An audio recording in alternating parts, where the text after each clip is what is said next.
My friends, reconciliation is a long-term process by which parties to a dispute build trust, learn to live cooperatively, and create a stable peace.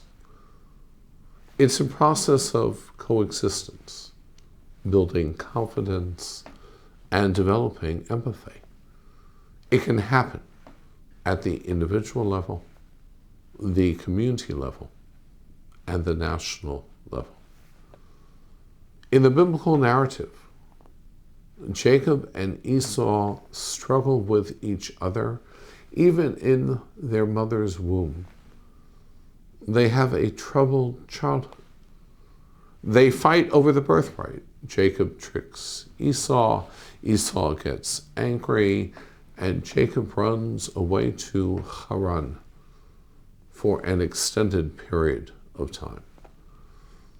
And then in this Shabbat's Torah portion, Parashat Vayishlach, we read of the fascinating story of reconciliation between the two brothers.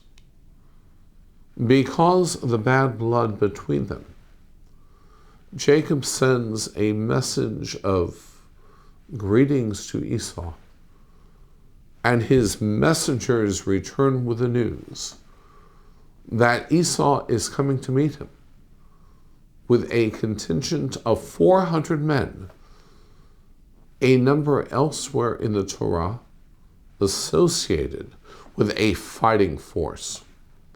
Terrified, Jacob devises plan after plan to manage this threat. He divides his camp in two to protect his children, and he sends multiple gifts to placate his brother.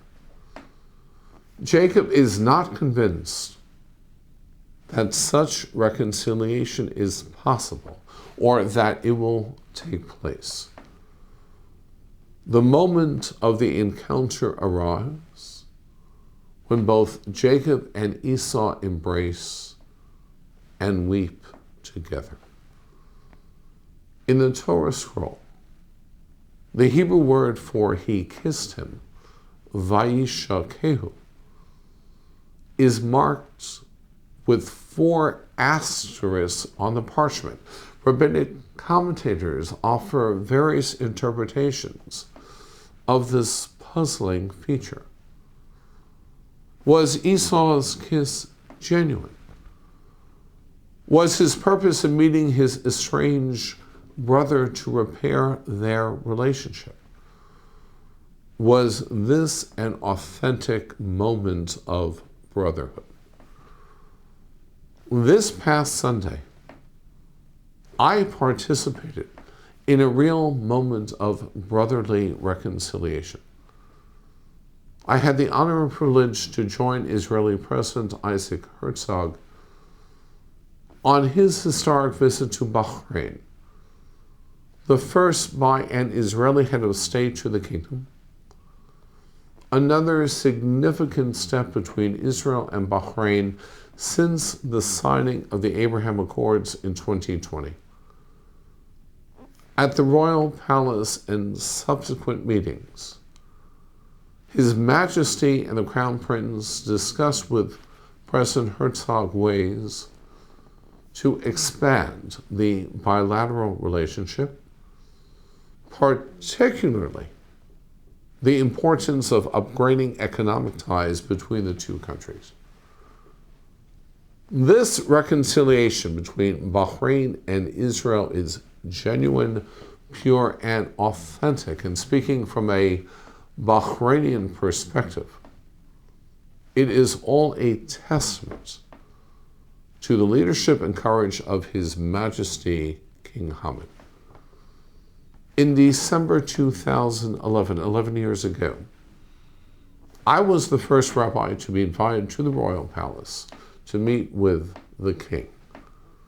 And today, I proudly serve as a special advisor to His Majesty for Interfaith Affairs.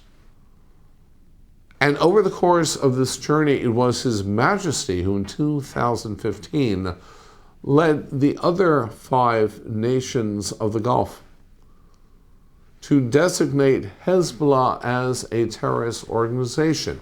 It was His Majesty in 2016 who said to me, the only hope for a strong, moderate Arab voice in the Gulf is a strong Israel. It was His Majesty who in 2017, following President Trump's announcement of moving the U.S. Embassy from Tel Aviv to Jerusalem, sent an interfaith delegation in solidarity to Israel. And of course, in 2018, His Majesty hosting the historic Peace to Prosperity Conference in Manama, the capital of Bahrain. So many examples that set the foundation for these 2 great countries to forget the past. And as I witnessed last Sunday, the King of Bahrain and the President of Israel embracing one another and embracing the future. Reconciliation involves risk and is only possible with supreme leadership. Bahrain and Israel, full recognition, reconciliation, and restoration of fraternal bonds. Shabbat Shalom.